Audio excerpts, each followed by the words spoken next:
The Permanent Court of International Justice, often called the World Court, existed from 1922 to 1946.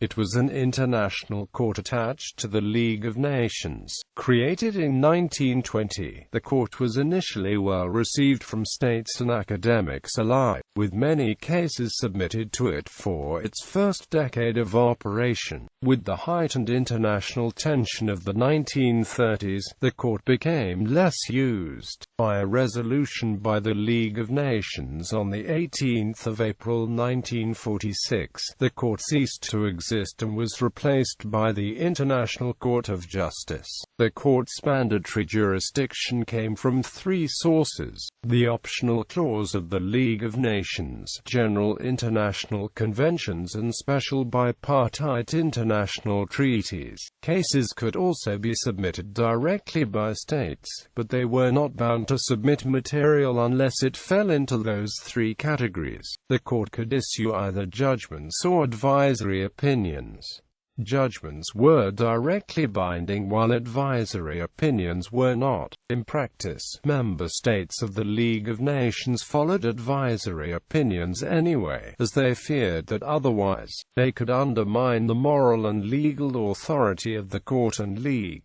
On occasion, the court was accused of extending its jurisdiction. Strictly speaking, it was allowed to intervene only in matters of international law, but became involved in municipal law during the loans cases. History. Founding in early years. An international court had long been proposed. Pierre Dubois suggested it in 1305 and Émeric Crousset in 1623.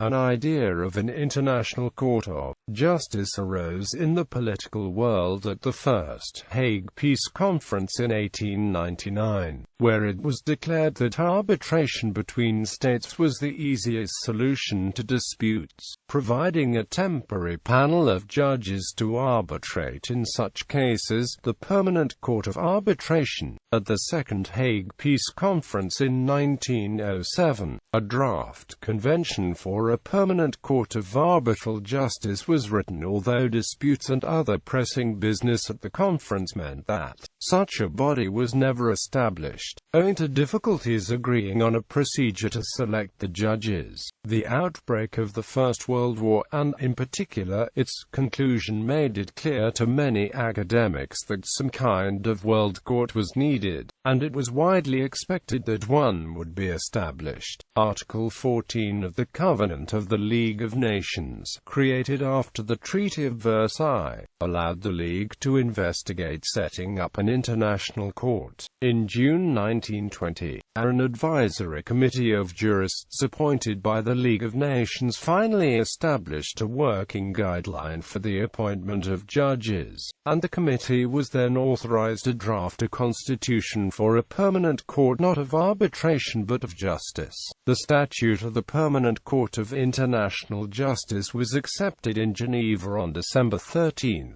1920. The court first sat on the 30th of January 1922, at the Peace Palace, The Hague. Covering preliminary business during the first session, 9 judges sat, along with 3 deputies, since Antonio Sanchez de Bustamante y Servan, Rai Barbosa and Wang Chunhui were unable to attend, the last being at the Washington Naval Conference.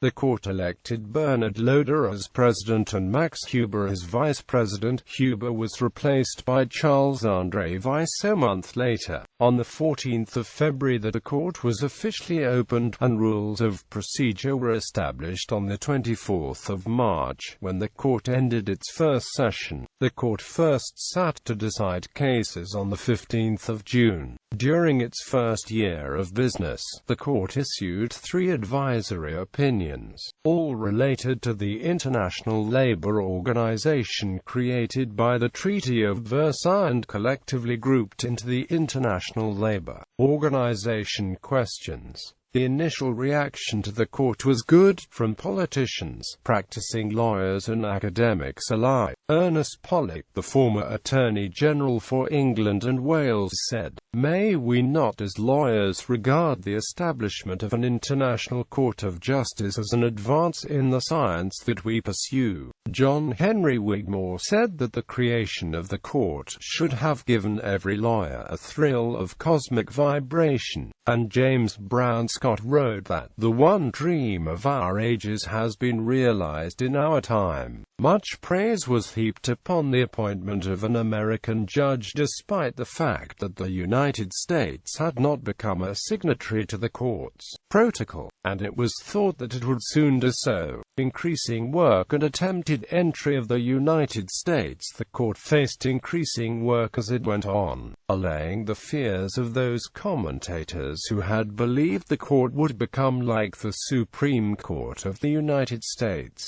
which was not presented with a case for its first 6 terms. The court was given 9 cases during 1922 and 1923, however, with judgments called cases and advisory opinions called questions. 3 cases were disposed of during the court's first session, 1 during an extraordinary sitting between the 8th of January and the 7th of February 1923, 4 during the second ordinary sitting between the 15th of June 1923 and the 15th of September 1923, and 1 during a second extraordinary session from the 12th of November to the 6th of December 1923. A replacement for Rai Barbosa was also found, with the election of Epitácio Lindolfo da Silva Pessoa on the 10th of September 1923. The workload the following year was reduced, containing 2 judgments and 1 advisory opinion, the Mavromitis-Palestine concessions case, the interpretation of the Treaty of Neuilly case, and the Monastery of St. Naum question. During the same year, a new president and vice president were elected, since they were mandated to serve for a term of 3 years. At the elections on the 4th of September 1924, Charles-André Weiss was again elected vice president and Max Huber became the second president of the court. Judicial pensions were created at the same time, with a judge being given 1/30th of his annual pay for every year he had served once he had both retired and turned 65. 1925 was an exceedingly busy year for the court, which sat for 210 days, with 4 extraordinary sessions as well as the ordinary session, producing 3 judgments and 4 advisory opinions. The first judgment was given in the exchange of Greek and Turkish populations case. The second was on the interpretation of the Treaty of Neuilly case, and the third in the Mavromitis-Palestine concessions case. The 4 advisory opinions issued by the court were in the Polish postal service in Danzig question, the expulsion of the ecumenical patriarch question, the Treaty of Lausanne question, and the German interests in Polish Upper Silesia question. 1926 saw reduced business, with only 1 ordinary session and 1 extraordinary session. It was, however, the first year that all 11 judges had been present to hear cases. The court heard 2 cases, providing 1 judgment and 1 advisory opinion, a second question on German interests in Polish Upper Silesia, this time a judgment rather than an advisory opinion, and an advisory opinion on the International Labour Organization, grouped into the International Labour Organization questions. Despite the reduction of work in 1926, 1927 was another busy year, the court sitting continuously from the 15th of June to the 16th of December, handing down 4 orders, 4 judgments and 1 advisory opinion. The judgments were in the Belgium-China case, the case concerning the factory at Chorzów, the Lotus case and a continuation of the Mavromatis Jerusalem concessions case. 3 of the advisory opinions were on the competence of the European Commission on the Danube, and the 4th was on the jurisdiction of Danzig courts. The 4 orders were on the German interests in Polish Upper Silesia. This year saw another set of elections on the 6th of December, with Dionisio Anzalotti elected president and Charles-André Weiss elected vice president. Weiss died the following year, and John Bassett Moore resigned. Max Huber was elected vice president on the 12th of September 1928 to succeed Weiss,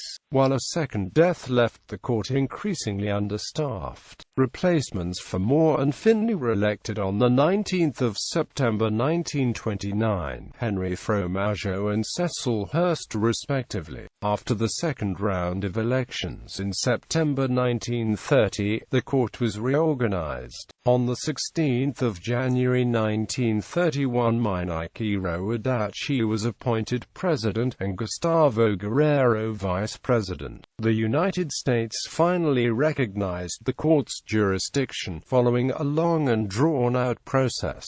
President Warren G. Harding had first suggested U.S. involvement in 1923, and on the 9th of December 1929, 3 court protocols were signed. On the 10th of December 1930, these were presented to the United States Senate, which postponed ratifying them on the 16th of December 1931 pending the discussion of pressing domestic business. The United States finally accepted the court's jurisdiction on the 28th of December 1935, but the treaty was never ratified, something which Francis Boyle attributes to a strong isolationist element in the U.S. Senate, arguing that the ineffectiveness shown by U.S. non-participation in the court and other international institutions could be linked to the start of the Second World War, growing international tension and dissolution of the court. 1933 was a busy year for the court, which cleared its 20th case, the Eastern Greenland case.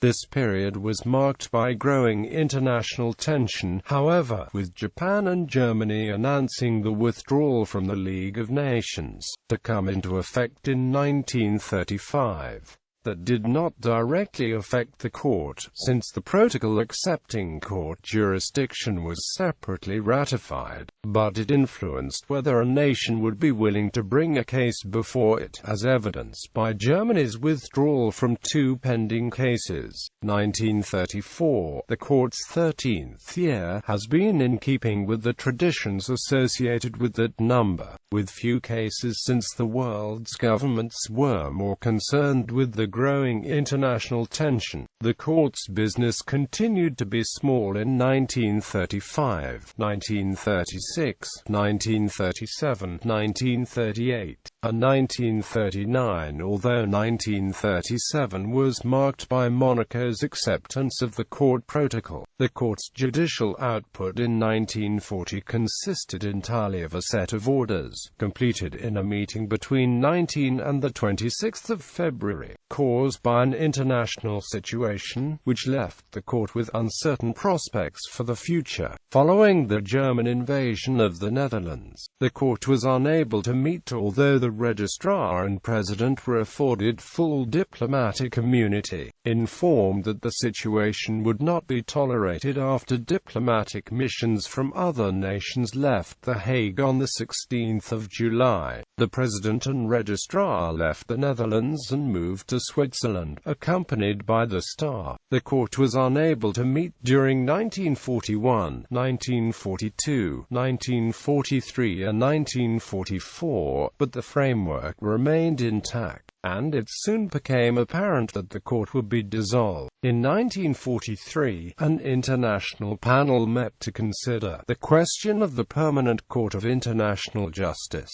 meeting from the 20th of March to the 10th of February 1944.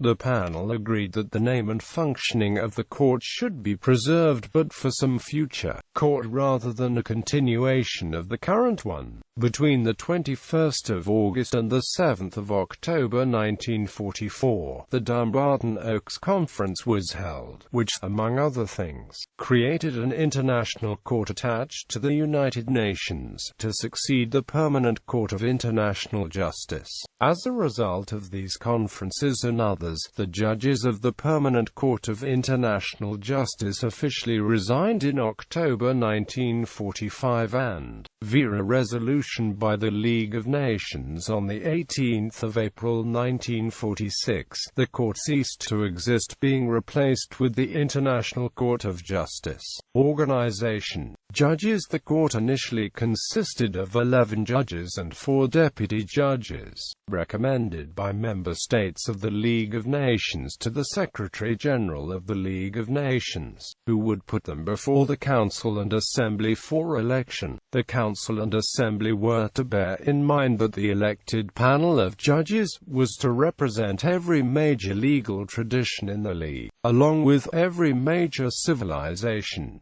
Each member state was allowed to recommend 4 potential judges, with a maximum of 2 from its own nation. Judges were elected by a straight majority vote, held independently in the Council and Assembly. The judges served for a period of 9 years, with their term limits all expiring at the same time, necessitating a completely new set of elections. The judges were independent and rid themselves of the nationality for the purposes of hearing cases, owing allegiance to no individual member state, but it was forbidden to have more than one judge from the same state. As a sign of their independence from national ties, judges were given full diplomatic immunity when engaged in court business. The only requirements for judges were high moral character and the qualifications required in the respective countries. The highest judicial offices ought to be jurisconsults of recognized competence in international law. The first panel was elected on the 14th of September 1921, with the 4 deputies being elected on the 16th. On the first vote, Rafael Altamira y Crevilla of Spain, Dionisio Anzalotti of Italy, Bernard Loder of the Netherlands, Rui Barbosa of Brazil, Yorizu Oda of Japan, Charles-André Weiss of France, Antonio Sanchez de Bustamante y Servan of Cuba and Lord Finlay of the United Kingdom were elected by a majority vote of both the Council and Assembly on the first ballot taken. The second ballot elected John Bassett Moore of the United States, and the sixth, Didrik Nyholm of Denmark and Max Huber of Switzerland. As the deputy judges, Huang Chunghui of China, Dmitry Negulescu of Romania and Michailo Jovanovic of Yugoslavia were elected. The Assembly and Council disagreed on the 4th deputy judge, but Fredrik Beichmann of Norway was eventually appointed. Deputy judges were only substitutes for absent judges and were not afforded a vote in altering court procedure or contributing at other times.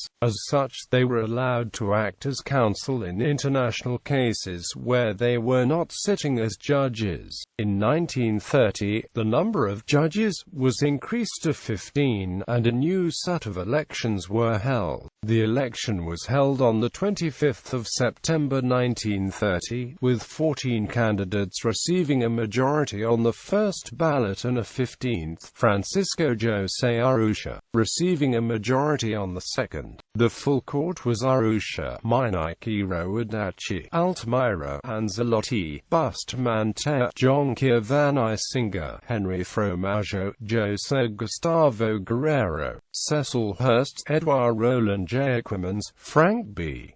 Kellogg, Negulescu, Michel Jan Rostworowski, Walther Schucking and Wang Chunghui. Judges were paid 15,000 Dutch florins a year, with daily expenses of 50 florins to pay for living expenses, and an additional 45,000 florins for the president, who was required to live at The Hague. traveling expenses were also provided, and a duty allowance of 100 florins was provided when the court was sitting, with 150 for the vice president. This duty allowance was limited to 20,000 florins a year for the judges and 30,000 florins for the vice president. As such, it provided for 200 days of court hearings, with no allowance provided if the court sat for longer. The deputy judges received no salary but, when called up for service, were provided with travel expenses, 50 florins a day for living expenses and 150 florins a day as a duty allowance. Procedure. Under the covenant of the League of Nations,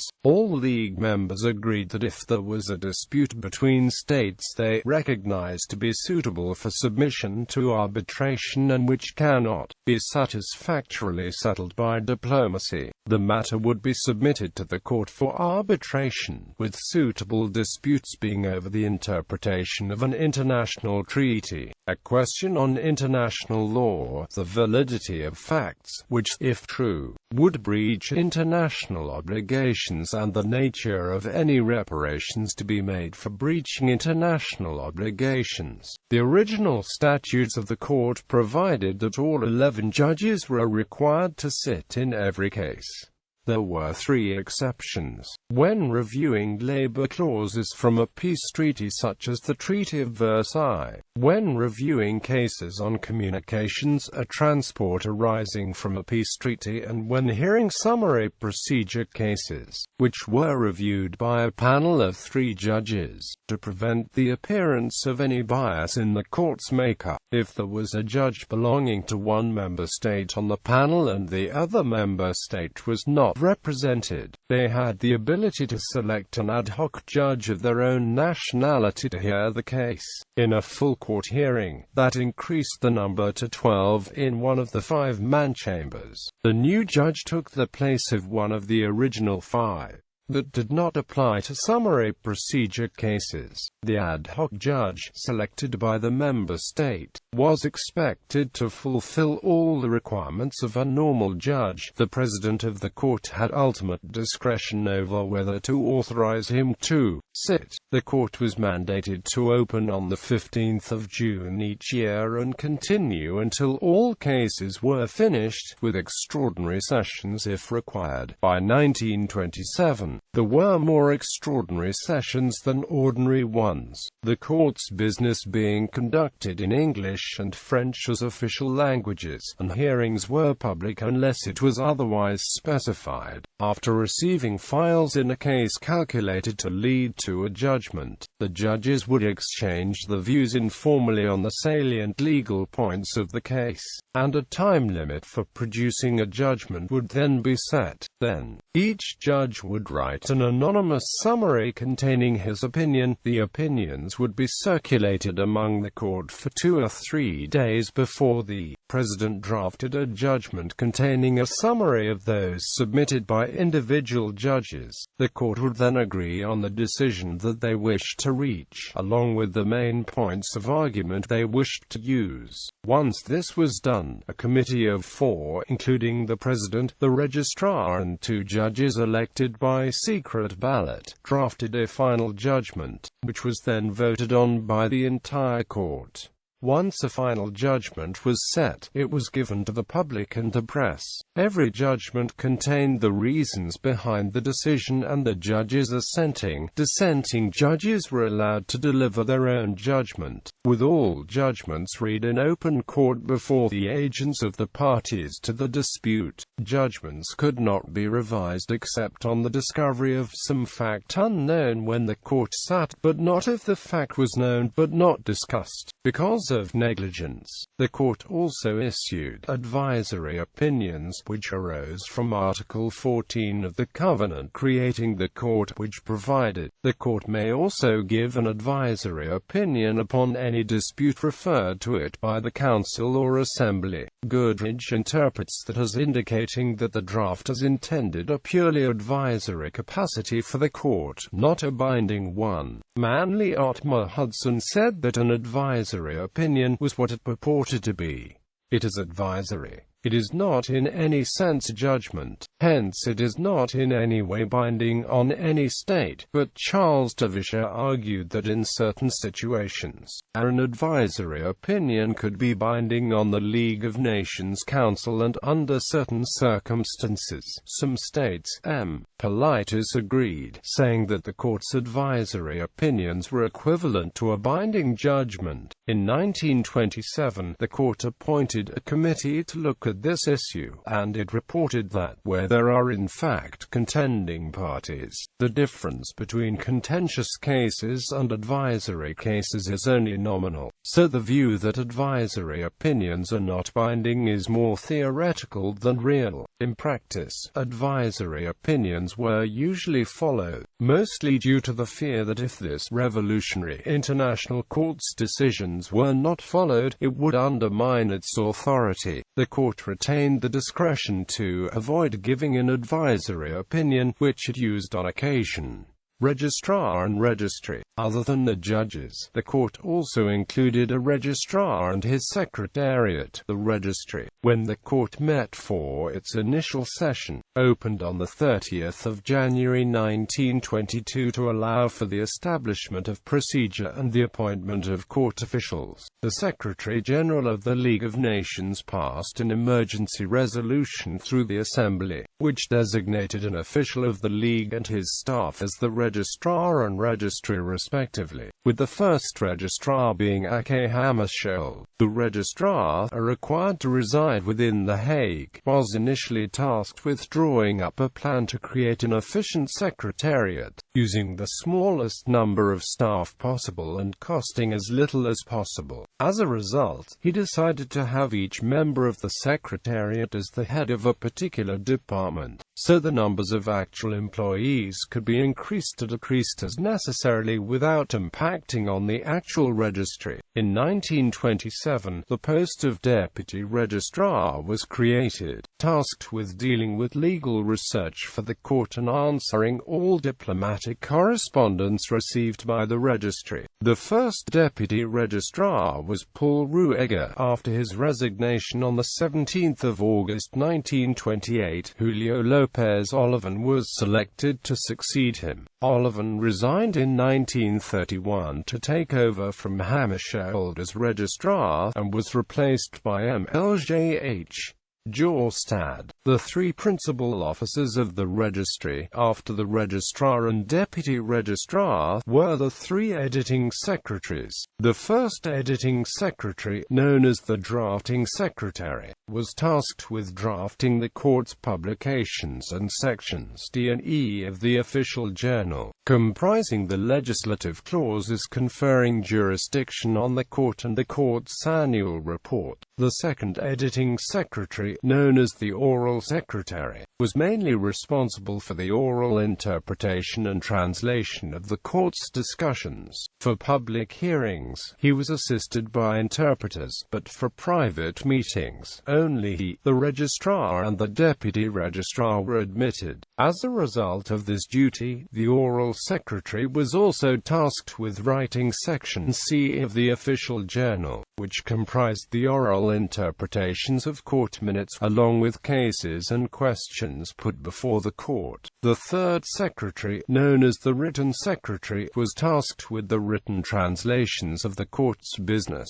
which were both numerous and voluminous. He was assisted in this by the other secretaries and by translators for languages not his own. All secretaries were expected to speak English and French fluently and to have working knowledge of German and Spanish. The registry was split into several departments: the archives, the accounting and establishment, the printing service and the copying department. The archives included a distribution service for the court's documents and the legal texts used by the court itself, and was described as one of the most difficult departments to organize. The accounting and establishment department dealt with the requests for an allocation of the court's yearly budget, which was drawn up by the registrar, approved by the court and submitted to the League of Nations. operations. The printing department, run from a single printing plant in Leiden, was created to allow the circulation of the court's publishings.